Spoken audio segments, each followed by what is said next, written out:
नमस्कार, उत्तर प्रदेश एक्सप्रेस में आप सभी का बहुत स्वागत है। मैं हूं आपके साथ प्रियंका गुप्ता। बुलेटिन की शुरुआत करते हैं। प्राण प्रतिष्ठा के बाद प्रधानमंत्री मोदी आज से चुनावी शंखनाद करेंगे। बुलंदशहर में लोकसभा चुनाव से पूर्व की पहली चुनावी रैली को पीएम मोदी संबोधित करेंगे। भारतीय जनता पार्टी राम लहर के माहौल में चुनावी अभियान की शुरुआत करने जा रही है। मोदी लोकसभा चुनाव के अधिसूचना जारी होने से पहले देश भर में रैलियां, रोड शो का एक चरण पूरा करेंगे। पीएम यूपी में भी 3 रैलियां करेंगे। आगामी दिनों में गोरखपुर और काशी क्षेत्र की रैली, आजमगढ़ व अवध एवं कानपुर क्षेत्र की रैली लखनऊ में प्रस्तावित है। मोदी चुनाव रैली की शुरुआत दलित बहुल सीट से कर रहे हैं।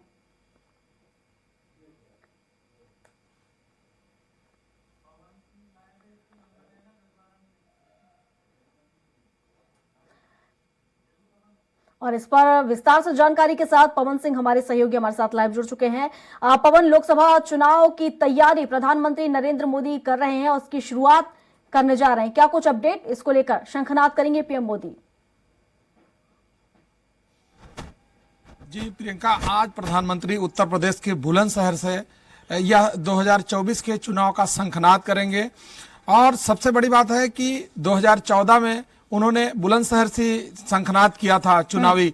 इस बार भी उन्होंने बुलंदशहर ही चुना है और बुलंदशहर चुनने का कई कारण हो सकता है, क्योंकि राम जन्मभूमि के जो नायक रहे कल्याण सिंह, उनकी कर्मभूमि है, वो उनकी कर्मभूमि बुलंदशहर ही थी। और बुलंदशहर से कई ऐसी लोकसभा है जो वहां से टच करती है। वहां पर कई ऐसे फैक्टर हैं जिसको लेकर के प्रधानमंत्री ने उस क्षेत्र को चुना है। और 2014 का जो परफॉर्मेंस रहा वो काफी अच्छा रहा। इस बार राम जन्मभूमि और अयोध्या, भगवान राम को लेकर के पूरी तरह से बीजेपी का माहौल है। उत्तर प्रदेश में 3 उनकी रैलियां प्रस्तावित है, जिसको लेकर के रोड शो और रैली तीनों अलग अलग क्षेत्रों में होगी। एक काशी क्षेत्र में, गोरखपुर क्षेत्र में और लखनऊ में। इसको लेकर के प्रधानमंत्री ने पूरी तरह से रणनीति तय कर ली है। और सबसे बड़ी बात है कि पूरे देश में इस समय जो माहौल है पूरा राममय हो गया है। और प्रधानमंत्री आज की जो शंखनाद करेंगे उसमें कहीं न कहीं से पूरे देश को संबोधित करेंगे।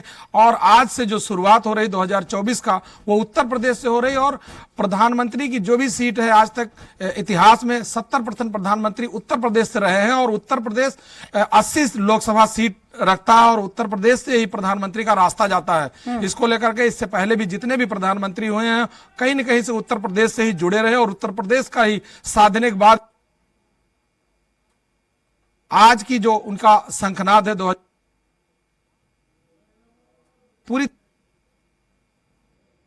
नहीं छोड़ेंगे। सभी क्षेत्र को टच करके आज बुलंदशहर से वो शंखनाद करेंगे। प्रियंका, बिल्कुल पवन, हालांकि देखें जैसे कि बीजेपी ने 75+ का नारा यहाँ पर रखा हुआ है कि 75+ उनको अपना रिकॉर्ड एक बार फिर बनाना है।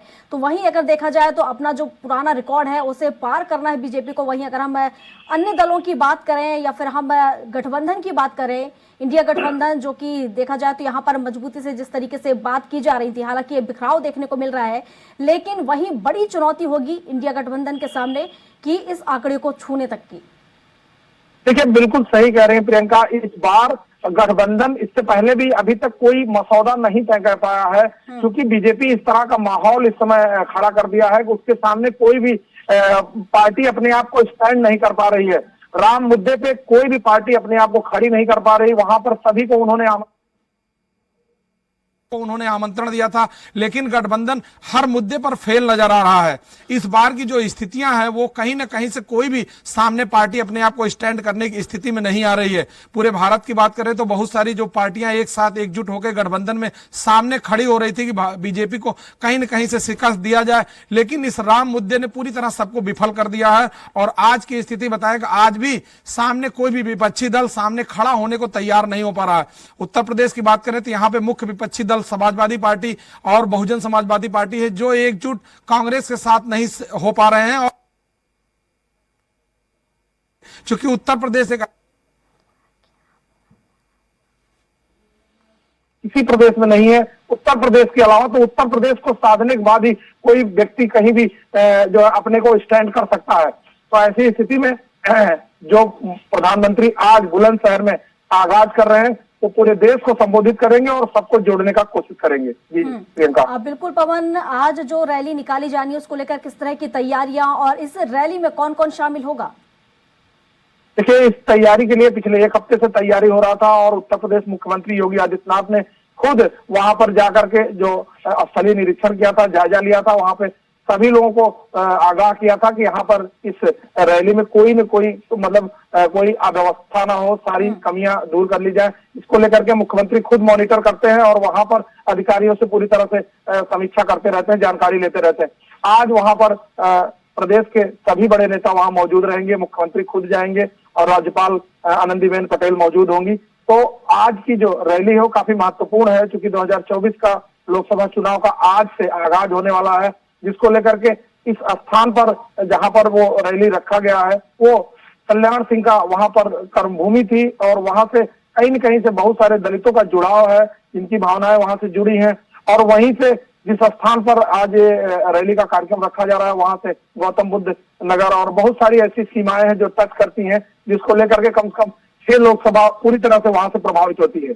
जी बिल्कुल पवन, और अगर हम देखें जिस तरीके से पीएम मोदी और सीएम योगी के कार्यकाल को देखते हुए जिस तरीके से बड़ा वोट बैंक यहाँ पर रहा है, और हाल ही में अगर हम बात करें श्री रामलला की प्राण प्रतिष्ठा, उसके चलते भी कहीं ना कहीं एक बड़ा वोट बैंक भाजपा के यहाँ पाले में गिरता नजर आ रहा है, क्योंकि बड़ी आस्था लोगों की हिंदुत्व में है और ऐसे में बड़ा वोट बैंक कहीं ना कहीं बीजेपी के पाले में है।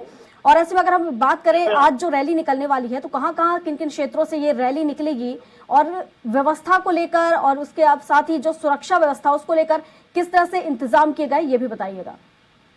जी बिल्कुल, सबसे बड़ी बात है कि अगर आप अयोध्या और रामलला की बात करें तो रामलला का जो ये प्राण प्रतिष्ठा का जो समय था ये काफी जो है 2024 के बिल्कुल नजदीक है, जिसका असर पूरे देश में ही पड़ेगा। सब भारत ऐसा देश है जहाँ पे लोग भावनाओं पर बहुत सारे लोग इस तरह से जुड़े हैं कि वो आध्यात्मिक है। और भगवान राम का प्राण प्रतिष्ठा का जो समय था वो 2024 के चुनाव के बिल्कुल सन्निकट है, जिसका पूरा लाभ भारतीय जनता पार्टी को मिलेगा और भारतीय जनता पार्टी इस समय का पूरा सदुपयोग करेगी। उसी को लेकर के 22 जनवरी के प्राण प्रतिष्ठा के बाद आज उन्होंने जो है 2024 के लोकसभा चुनाव का आगाज किया है और आज वहां से करीब 6 लोकसभा सीटें ऐसी है जिसको लेकर के पूरी तरह से प्रधानमंत्री नरेंद्र मोदी उसको उस स्थान से संबोधित करेंगे और वो वहां पर रैली करेंगे, रोड शो करेंगे। और पूरे उत्तर प्रदेश को 3 भागों में बांटा गया है, 3 भागों में काशी क्षेत्र में, गोरखपुर क्षेत्र में और लखनऊ में उसकी रैली प्रस्तावित होगी।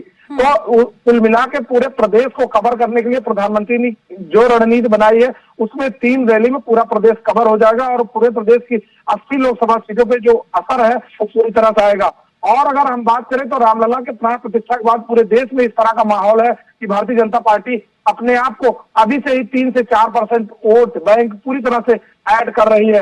विपक्षी कोई भी विपक्षी दल इनके सामने अभी खड़ा होने की जो है स्थिति में नहीं है, ना कोई स्टेटमेंट है किसी के पास, ना कोई रणनीति है। अभी तक गठबंधन ने कई मीटिंग की, कई बैठक की है, लेकिन उसके बावजूद भी किसी नतीजे पर नहीं पहुंचा है। प्रियंका, चलिए, शुक्रिया पवन आपका तमाम जानकारियों के लिए।